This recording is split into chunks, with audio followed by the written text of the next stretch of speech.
got here, Amazeballs.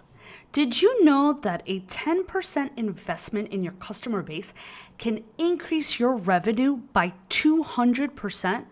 I know it sounds crazy, but we're used to hearing about growing your business with sales and marketing, but there's more than one way to skin a cat. Instead, I'm going to show you how to optimize every part of the handoff between sales and production so that you can increase your capacity and retention, thus making more in revenue. I'm Juliana, founder of Scale Time, and I've been doing ops for 18 years and helped 200 plus agencies in the last 5 years in over 5 continents. I will share with you how you can 3x your client lifetime value and remove yourself from being an AM.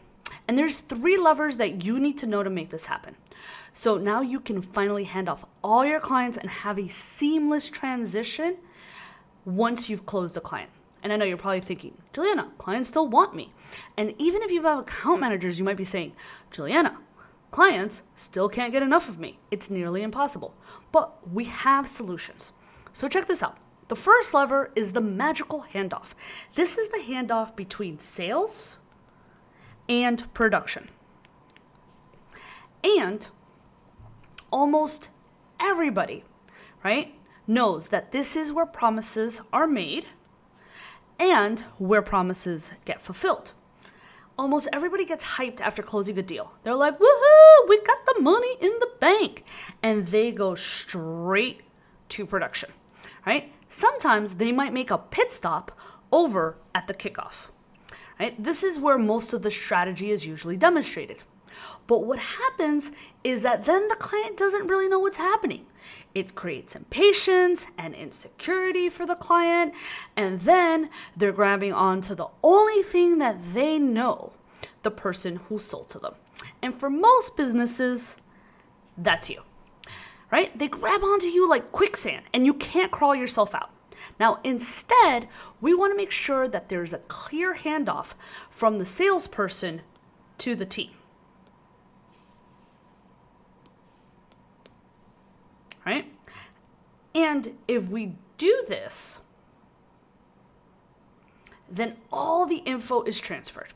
Now, we tend to use a client brief for this, and we create a streamlined strategy so that it's delegatable. We also hyper-credentialize the team so that the client is not coming to you.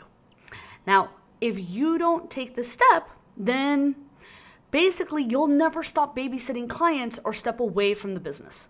Jeff, a client of ours, created an onboarding process that was so fluid and was so high performance that it had him collecting thank you letters from his enterprise clients before his team even started getting them results because he had made the experience so easy and so transparent. Now, the second lever, which is basically the 80-20 of client onboarding, if you learn nothing else from this video, it's going to be boundaries plus expectations. Here's what everybody else does. They send the contracts, woohoo, and the scope of work, sometimes maybe ish, and then they stay in the morass of frustration and annoyance that clients are taking advantage of them, sending them those 11 p.m. texts to the point that the mere utterance of the client's name makes the team cringe or want to throw stuff at their computer.